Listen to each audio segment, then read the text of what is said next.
What's up? What's up, dude? Happy first day. I know. It's like, what? It's crazy, we're here. I mean, it really is a dream come true. I grew up in Colorado.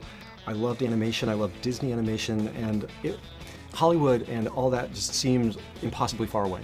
So the idea that I was able to work for Disney on things like Lion King and Beauty and the Beast is such an amazing thing. But then that I created a character that became Stitch. I created Stitch that became what it is today, I should say.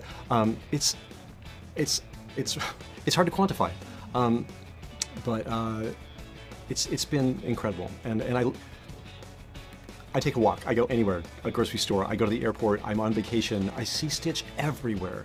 And and this is a lesson. You never know who you're standing next to. I can't tell you the thousands of people a year I stand next to that are wearing Stitch or or carrying Stitch luggage or something. And I'm like, oh my God.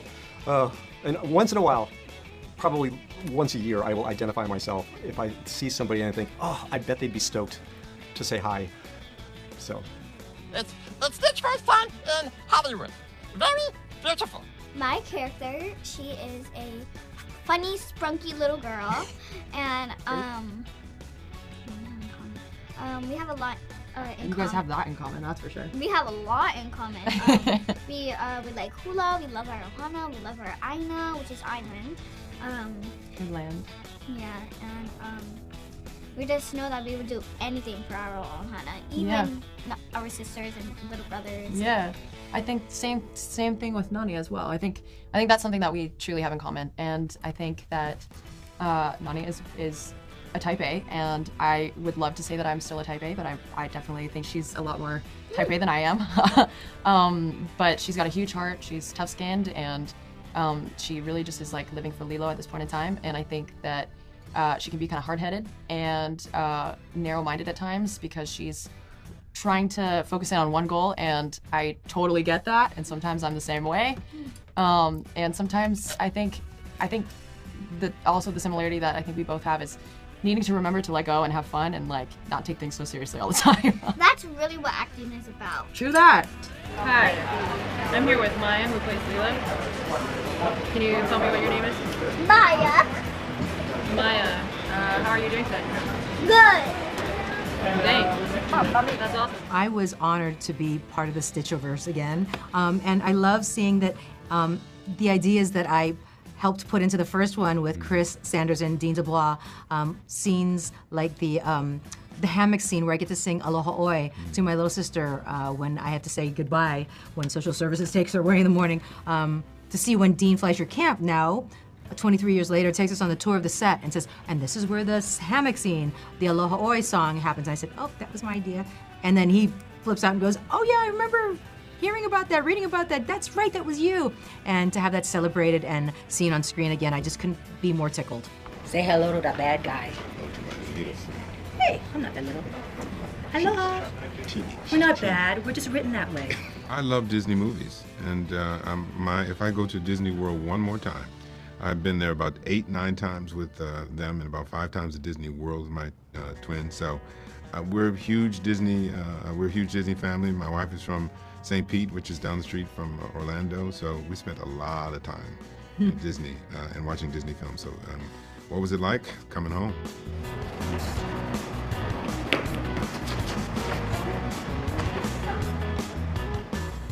How'd you feel about being half animated, half real, real life? It's tricky. I think it's tricky because, well, the real life acting, that's cut and dry. You're used to doing that, right? With the animation process in a real space, to me, there's a lot of questions. I just was asking questions like, how far away? You're a curious actor. How far away is Stitch at this moment? Do I need to project more? Or is he 10 feet? Is he 20 feet away from me? Where in space is this? Like, I was asking these things because inflection and all that. So it's trickier to me to do animation acting, I think. Green screen acting, not that we even did that much. That's You know the hardest scene was the one where you had to like do it on that green screen. We were on the scooters or something. It's not good. I don't like those. Those are hard to do. Yeah. You're like, just imagine this, and you're like, I feel so forced and. Yeah, and it's also you're sitting there and there's 50 people watching you, going like, and they're just staring, and they're like maybe they'll write something down.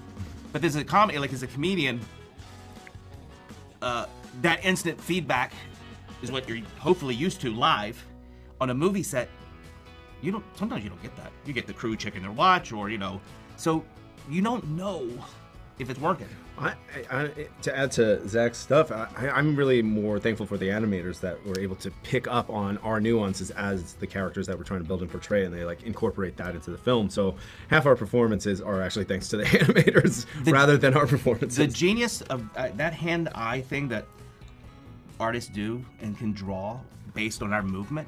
Like, for instance, whoever draws Homer Simpson when he does like a fault, like that's a genius to me. Yeah. That often when we talk about these movies is often not talked about, like the artists that do this, who did this. And they're always at the end credits. Yeah, small, but to Billy's point, they did more than we did. I think that we all are huge fans of the original, so it was always of the top importance to honor the legacy of the original film and what a classic it is. And then at the same time, I think we also have a real respect for the fact that animation is its own medium and live action is a different one, and they do different things better or worse than the others, and so you kind of have to be very thoughtful about the ways that you're translating it, and take every piece of the original that you want to keep, and you got to figure out, why does that work in animation? Is it going to work in live action? And if not, then you have to figure out something else that will really apply to live action strengths. And so that conversation really took us in a lot of different directions, and sometimes that meant sticking with the animated film more literally or more one-to-one, and then other times deviating from it in ways that ultimately I think are I'm really proud of personally, and tell a deeper, very emotionally rich story. And I think Jonathan and I have joked that success means that people will walk out of the theater going, that felt a little new, but I don't know which parts came from the original and which parts were new. You want to find something that really rhymes with and honors the essence of the original while telling a new modern story. Stitch blue, Stitch from space, Stitch really like food. A lot of stuff to say about Stitch. Stitch is very much like we all are. He has impulse problems, he makes mistakes, and I didn't realize when I was first concocting the character that he was landing in this really amazing place in the Disney universe, that I think his closest neighbor would be Donald Duck. Donald creates as much trouble, I think, as he does good things. I think Donald, he is his own worst enemy sometimes, which is one of the reasons I love Donald Duck, and I think people like him in general. He gets mad, he makes mistakes, and he, again, starts trouble.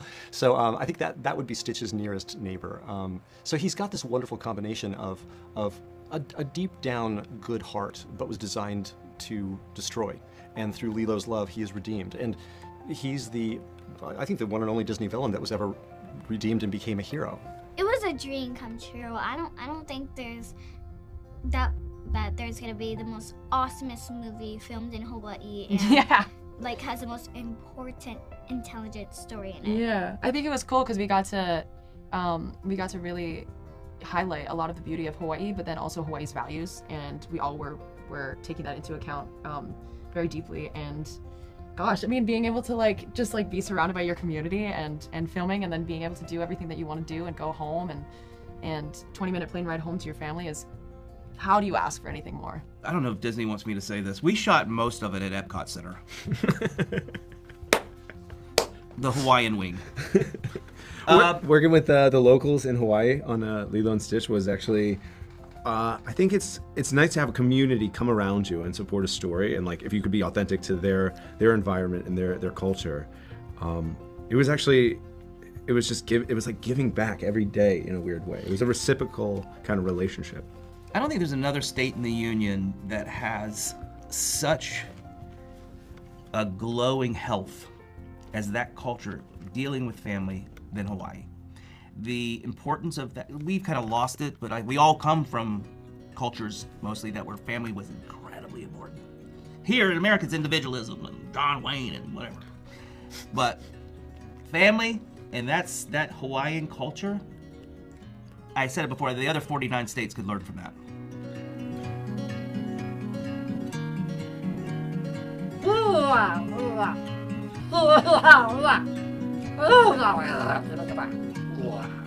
I hope they learn how to be more kinder, because we need that in this world, and that they learn the importance about Ohana and what it really means, and that we poured our heart and our souls into this movie. Yeah, I agree. I think hopefully people will take away how much heart and soul we all put into it, and that That family doesn't have to look like a specific thing to be family. It doesn't have to be related or anything. You can create your own.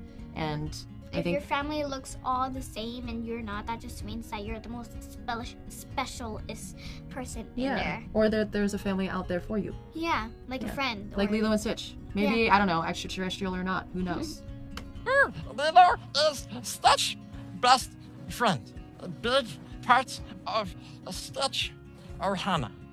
Ohana means family. And that means nobody gets left behind. Lilo and Stitch are both cute, they're both outcasts. I think people sometimes make the mistake of seeing them as kindred spirits, and that couldn't be more incorrect. Think of them as salt and pepper shakers. They look really cute together, but inside they're completely different. Lilo is focused inwards on family, on Stitch, and Stitch is focused outwards at the beginning of the story. He's literally designed to destroy. So she's trying to put things together while he's trying to pull things apart.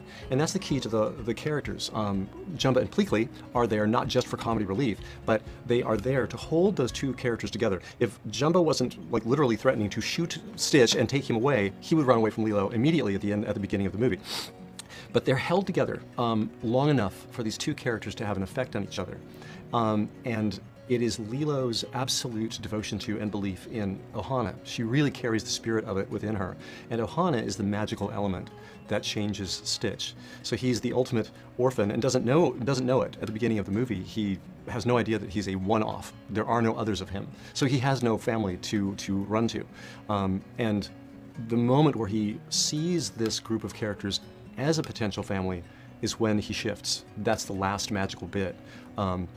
In the original film, there's a particular moment where he's sitting on the beach and he's watching Nani and Lilo and David, and they're building a sandcastle, and he's been watching them for a while. And it's a very important moment because at that point he comes up, the sun is getting ready to set, it's late in the day, and he comes up with a surfboard and nudges Lilo, and he's wordlessly asking if he can go surfing. And that is such a critical moment because water is so dangerous for him. He's asking to risk his life in order to hook up with this family and be a part of that for just a few moments.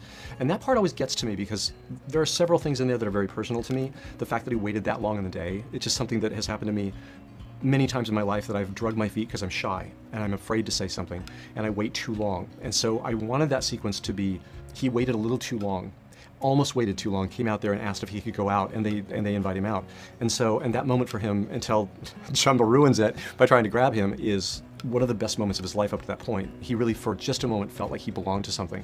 So it's that family that begins, like the images of family and everything that exudes family vibes, that is what's beginning to magnetically pull him and interest him in it. And he doesn't know anything about it because he's, I don't think he's been on the earth that long. Well, he hasn't been on earth that long, but he hasn't existed that long. So all that magic, that messy magic that is a family, is what Stitch begins to fall in love with and want for himself to be a part of. Mahalo!